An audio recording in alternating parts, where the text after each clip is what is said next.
উচ্চ মাধ্যমিক 2024 ইতিহাস পরীক্ষার ঠিক আগের মুহূর্তে দেখে নাও ইতিহাস বিষয়ের একটি চূড়ান্ত গুরুত্বপূর্ণ নমুনা প্রশ্নপত্র ও সাথে তার উত্তর। এই প্রশ্নপত্রে থাকা প্রতিটা বড় প্রশ্ন পরীক্ষার জন্য ভীষণ গুরুত্বপূর্ণ, পরীক্ষাতে আসার মতো প্রশ্ন। কাজেই এই প্রশ্নপত্রে থাকা প্রতিটা বড় প্রশ্ন খুব ভালো করে পড়ে নেবে, তাই ভিডিওটি একদম শেষ পর্যন্ত দেখবে। প্রথম থেকে আমরা প্রশ্নপত্রটি দেখে নেব। একের দাগে বলা হচ্ছে সঠিক উত্তরটি নির্বাচন করো। এখানে 24টি এমসিকিউ টাইপ প্রশ্নের উত্তর লিখতে হবে। প্রতিটি প্রশ্নের মানে 1 করে টোটাল 24 নম্বর রয়েছে। প্রথম এমসিকিউ টাইপ প্রশ্ন, দক্ষিণারঞ্জন বসুর ছেড়ে আসা গ্রাম হলো, উত্তর হবে একটি স্মৃতি কথা। দ্বিতীয় প্রশ্ন, আমি নেতাজিকে দেখেছি গ্রন্থটির রচয়িতা হলেন, উত্তর হবে নারায়ণ সান্যাল। পরের প্রশ্ন, পর্তুগিজরা ব্ল্যাক গোল্ড বলতো, উত্তর হবে গোলমরিচকে। নতুন বিশ্ব শব্দটি প্রথম ব্যবহার করেন, উত্তর হবে আমেরিগো ভেসপুচি। বাংলায় দ্বৈত শাসন ব্যবস্থার অবসান ঘটান, উত্তর হবে ওয়ারেন হেস্টিংস। গ্যারান্টি ব্যবস্থা যুক্ত ছিল, উত্তর হবে রেলপথের প্রসারের সঙ্গে। পরের প্রশ্ন, ভারতের সর্বপ্রথম রেলপথ স্থাপিত হয়, উত্তর হবে মহারাষ্ট্রে। নেক্সট প্রশ্ন, দক্ষিণী বিদ্যাসাগর কাকে বলা হতো, উত্তর হবে বিরসালিঙ্গম পান্তুলু। নেক্সট, মেকলেব মিনিট ঘোষিত হয়, উত্তর হবে 1835 খ্রিস্টাব্দে। পরবর্তী প্রশ্ন, বর্তমান ভারত গ্রন্থটি রচনা করেন, উত্তর হবে বিবেকানন্দ। এর পরের প্রশ্ন, তত্ত্ববোধনী পত্রিকা প্রকাশ করেন, উত্তর হবে দেবেন্দ্রনাথ ঠাকুর। মুসলিম লীগের কোন অধিবেশনে পৃথক পাকিস্তানের দাবি তোলা হয়, সেটি হলো, উত্তর হবে লাহোর। পরবর্তী প্রশ্ন, পুনা চুক্তি স্বাক্ষরিত হয়েছিল কোন খ্রিস্টাব্দে, উত্তর হবে 1932। নেক্সট, আজাদ হিন্দ সরকার প্রতিষ্ঠিত হয়েছিল, উত্তর হবে সিঙ্গাপুরে। দিয়েন বিয়েন ফুর যুদ্ধে জয়ী হয়েছিল, উত্তর হবে ভিয়েতনাম। নেক্সট, উদীয়মান সূর্যের দেশ হিসাবে পরিচিত, উত্তর হবে জাপান।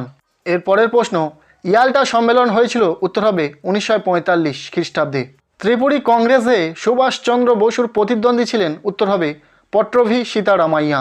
এর পরের প্রশ্ন, পেরেস্তোইকার প্রবর্তক ছিলেন, উত্তর হবে মিখাইল গর্বাচেভ। এরপর 1 পয়েন্ট 20 দাগের প্রশ্ন, কিউবার রাষ্ট্রপতি ছিলেন, উত্তর হবে ফিদেল কাস্তো। নেক্সট প্রশ্ন, সার্কের প্রথম শীর্ষ সম্মেলন অনুষ্ঠিত হয়, উত্তর হবে ঢাকায়। পরের প্রশ্ন, ভারতের কেন্দ্রীয় আইনসভার নিম্নকক্ষটি হলো, উত্তর হবে লোকসভা। নেক্সট, জোট নিরপেক্ষ আন্দোলনের প্রধান প্রবক্তা ছিলেন, উত্তর হবে জওহরলাল নেহেরু।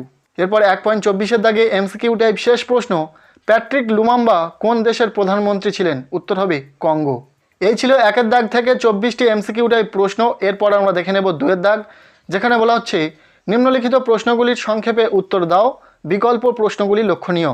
অর্থাৎ এখানে 16টি এসকিউ টাইপ প্রশ্নের উত্তর লিখতে হবে। প্রতিটি প্রশ্নের মান 1 করে টোটাল 16 নম্বর রয়েছে। সো প্রথম এসকিউ টাইপ প্রশ্ন, উপনিবেশীকরণ বলতে কি বোঝায়। দ্বিতীয় প্রশ্ন, আফ্রিকা কেন অন্ধকারাচ্ছন্ন মহাদেশ নামে পরিচিত ছিল। এরপর 2 অথবা দিয়ে প্রশ্ন, অন্ধকূপ হত্যা কি। নেক্সট, নতুন বিশ্ব বলতে কি বোঝায়। পরের প্রশ্ন, অবশিল্পায়ন বলতে কি বোঝায়। এরপর 2.5 দাগের প্রশ্ন, দস্তক কি। নেক্সট প্রশ্ন, বিদরার যুদ্ধ কবে কাদের মধ্যে হয়। রবীন্দ্রনাথ ঠাকুর নাইট উপাধি ত্যাগ করেছিলেন কেন। নেক্সট, কে কবে সত্যশোধক সমাজ প্রতিষ্ঠা করেন। এরপর অথবা দিয়ে প্রশ্ন, ব্রিটিশ সরকার কাকে কাইজার ই হিন্দ উপাধি প্রদান করেছিল। পরবর্তী প্রশ্ন, প্রাচ্যবাদী কাদের বলা হয়। নেক্সট, অধীনতামূলক মিত্রতা নীতি কে প্রবর্তন করেন। কে কবে আজাদ হিন্দ ফৌজ গঠন করেন। নেক্সট প্রশ্ন, পুনা চুক্তি কবে স্বাক্ষরিত হয়। গণপরিষদের প্রথম অধিবেশন কোথায় বসে। জোট নিরপেক্ষ আন্দোলনের 2 জন নেতার নাম লেখো। এর পরের প্রশ্ন, ফিদেল কাস্ত্রো কোন দেশের রাষ্ট্রনায়ক ছিলেন। নেক্সট, দক্ষিণ আফ্রিকার প্রথম অশ্বেতাঙ্গ রাষ্ট্রপ্রধানের নাম কি। এখানে থাকা প্রতিটি এসকিউ টাইপ প্রশ্ন ভীষণ গুরুত্বপূর্ণ, কাজেই প্রতিটি প্রশ্নের উত্তর রেডি করে খুব ভালো করে পড়ে নেবে। এর পরের প্রশ্ন, নেহেরু মহালানবিশ মডেল কি। এরপর এসকিউ টাইপ শেষ প্রশ্ন, বাংলাদেশ কবে স্বাধীন হয়। এই ছিল 2 দাগ থেকে এসকিউ টাইপ প্রশ্ন। এরপর আমরা দেখে নেব 3 দাগ, যেখানে রয়েছে বড় প্রশ্ন। বলা হচ্ছে যে কোনো 5টি প্রশ্নের উত্তর দাও। প্রতিটি বিভাগ থেকে ন্যূনতম 2টি প্রশ্নের উত্তর আবশ্যক। অর্থাৎ এখানে বিভাগ ক এবং বিভাগ খ এই 2টি বিভাগ রয়েছে।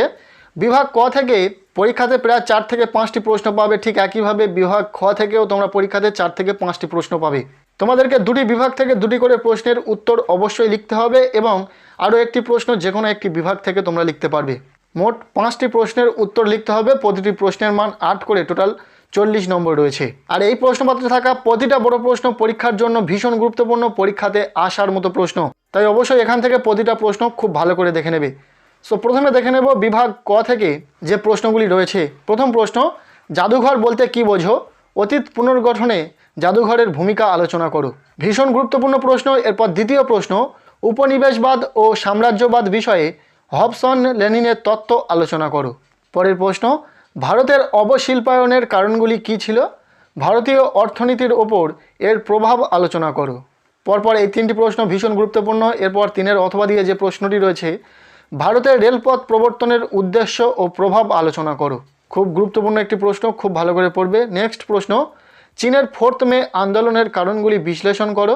এই আন্দোলনের গুরুত্ব কী ছিল? পরীক্ষাতে আসার মতো প্রশ্ন। এরপর 4-এর অথবা দিয়ে যে প্রশ্নটি রয়েছে, একজন সমাজ সংস্কারক হিসাবে ঈশ্বরচন্দ্র বিদ্যাসাগরের অবদান মূল্যায়ন করো। সো বিভাগ ক থেকে এই কয়েকটি প্রশ্ন কিন্তু ভীষণ গুরুত্বপূর্ণ, খুব ভালো করে পড়বে। এরপর আমরা দেখে নেব বিভাগ খ থেকে কিছু গুরুত্বপূর্ণ প্রশ্ন। প্রথম প্রশ্ন, 1935 খ্রিস্টাব্দের ভারত শাসন আইনের প্রেক্ষাপট ও শর্তাবলী আলোচনা করো। এই আইনের গুরুত্ব কী ছিল? ভীষণ গুরুত্বপূর্ণ প্রশ্ন, খুব ভালো করে পড়বে। এরপর দ্বিতীয় প্রশ্ন, 1942 খ্রিস্টাব্দের ভারত ছাড়ো আন্দোলন সম্পর্কে একটি নিবন্ধ লেখো। এই দুটি প্রশ্ন কিন্তু বিভাগ খ থেকে ভীষণ গুরুত্বপূর্ণ, পরীক্ষাতে আসার মতো প্রশ্ন। নেক্সট প্রশ্ন, হোচিমিনের নেতৃত্বে ভিয়েতনাম মুক্তিযুদ্ধের সংক্ষিপ্ত বিবরণ দাও। এই প্রশ্নটাও খুব ভালো করে দেখে যাবে। এরপর 7-এর অথবা দিয়ে প্রশ্ন, ট্রুম্যান নীতি কি? মার্শাল পরিকল্পনার উদ্দেশ্যগুলি কী ছিল? এরপরের প্রশ্ন, স্বাধীনতার পরবর্তীকালে ভারতের প্রথম 3টি পঞ্চবার্ষিকী পরিকল্পনার লক্ষ্য ও গুরুত্ব আলোচনা করো। এরপর এর অথবা দিয়ে প্রশ্ন, সার্ক কিভাবে গঠিত হয়েছিল? সার্কের উদ্দেশ্যগুলি কী ছিল? সো এই ছিল একটি সম্পূর্ণ প্রশ্নপত্র। এই প্রশ্নপত্রে থাকা প্রতিটা বড় প্রশ্ন পরীক্ষার জন্য ভীষণ গুরুত্বপূর্ণ, পরীক্ষাতে আসার মতো প্রশ্ন। কাজেই প্রশ্নগুলি খুব ভালো করে পড়ে যাবে।